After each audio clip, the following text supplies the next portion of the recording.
वेदों शास्त्रों पुराणों के मुताबिक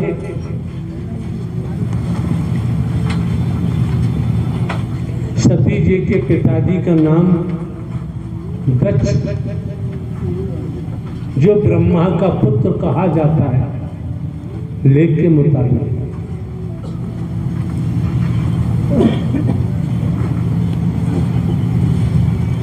राजा दक्ष ने रहस्य माना, हम रिजल्ट सामने रखे। यज्ञ किया, समस्त देवताओं को बुलावा भेजा, अपने दामाद शंकर को नहीं भेजा। सभी देवताओं के विमान लेख की बात है, प्रश्न करोगे तो हम उत्तर नहीं देंगे। हमारे द्वारा जो कहा जाता है उस समय हम उत्तर प्रश्न छोड़ते ही नहीं हैं।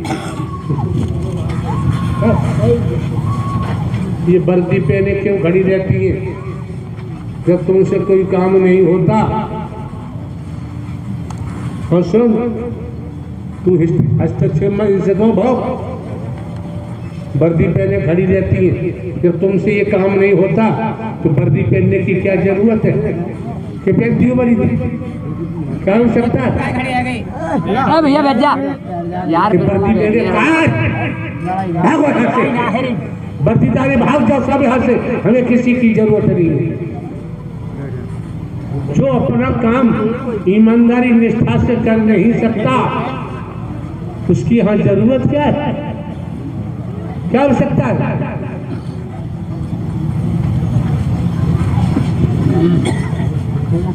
जो बोल रहे हैं वही नाटक हो रहा है। अपना अपना कर्मों का भोग है, भोगो।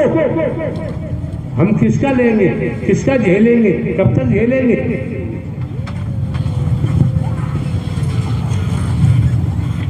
तो देवताओं के वाहन शंकर जी के प्रवास के ऊपर से जा रहे हैं। सती जी ने पूछा कि नाथ ये देवता लोग कहाँ जा रहे हैं? शंकर जी ने कहा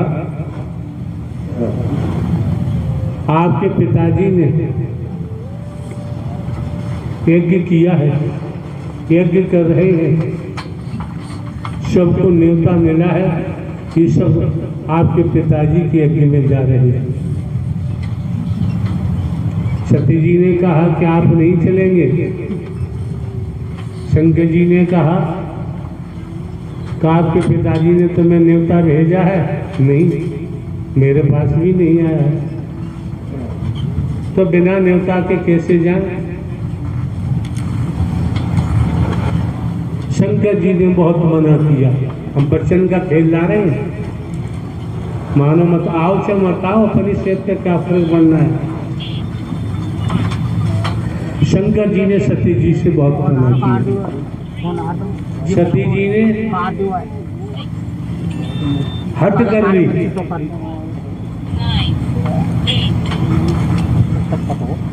लड़की को माता पिता के यहाँ जाने में न्योता की जरूरत नहीं होती है। ये आपके वेदों की बात है, शिव पुराण की बात है, ये भागवत की बात है, ये रामायण की बात है, ये सभी में लेख है। ये हमने भी किसी माध्यम से कभी सुना है, स्मरण हो रहा है तो आपके सम्मुख रख रहे हैं। शंकर जी की बात उधर ये भी कहते हैं सत्यम शिवम सुंदरम, नारायण हरि परमात्मा सत्य भी आप हैं, सुंदर भी आप हैं, शिव भी आप हैं, दूसरा कोई नहीं, दूसरा कोई नहीं। शंकर जी की बात सती ने नहीं मानी, चली गई। वहां जाकर जब देखा तो नाटक हुआ। सती जी को यज्ञ में गिर के जल के भस्म होना पड़ा। जब ये सूचना शंकर जी को मिलती है तो शंकर जी ने अपना दूत, अपना सेनापति यहाँ आ जाइए, वीरभद्र को भेजा कि जाओ और राजा दक्ष का यज्ञ पे ध्वंस करो। वीरभद्र जाते हैं, युद्ध होता है। उस युद्ध में जिन्हें विष्णु कहते हो वो भी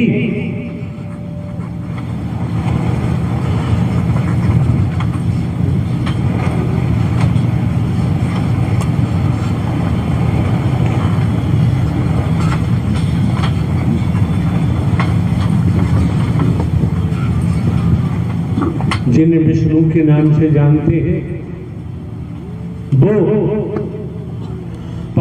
सती जी के पिताजी राजा दक्ष की तरफ से युद्ध करने को आ गए और शंकर जी का सेनापति वीरभद्र था और गण थे। युद्ध हुआ, वेद की कहानी है।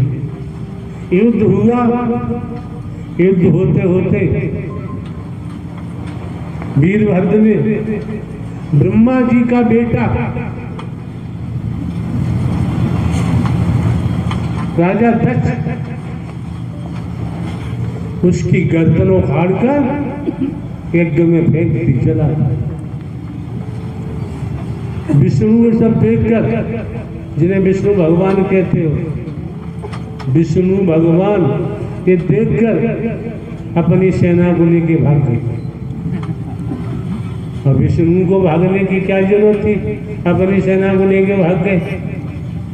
यहाँ दो बातें हैं, एक है सत्य धर्म, एक बात है सत्य धर्म, एक बात है अधर्म। विष्णु भगवान ने अधर्म का साथ दिया तो पराजित होना ही पड़ा। इस बात को समझो, पराजित होना ही पड़ा।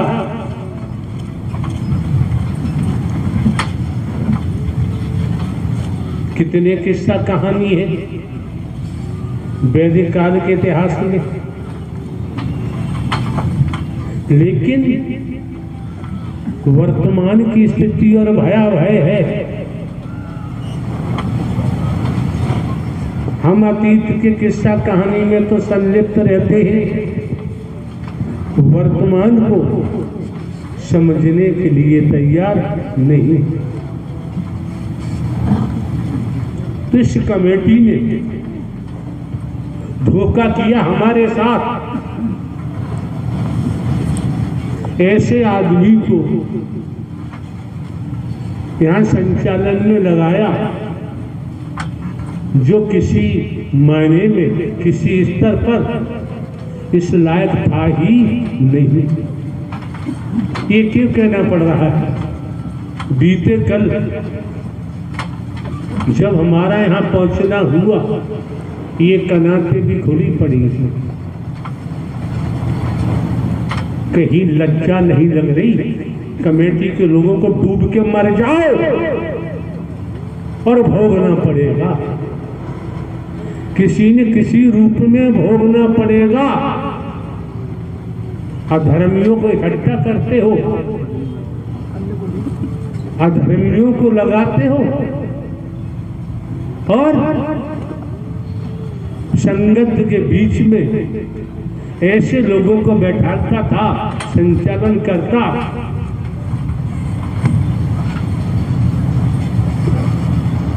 लोगों के अंदर की कहानी को हम समझते हैं। अब भी जो कह रहे हैं, अब भी जो बोला जा रहा है, भविष्य में बचने के लिए अगर दोबारा इसका तो दंड मिलेगा, पूरी कमेटी को वो झेलना पड़ेगा, कार्यकर्ताओं को झेलना पड़ेगा, कि वर्दी पहने बैठे सेवादार, बचना एक भी नहीं। किसी न किसी रूप में झेलना पड़ेगा। हम यहाँ बैठ के कहें, चाहे खेत में बैठ के कहें, हमारी बात स्वार्थ की नहीं होती है, व्यक्तिगत नहीं हो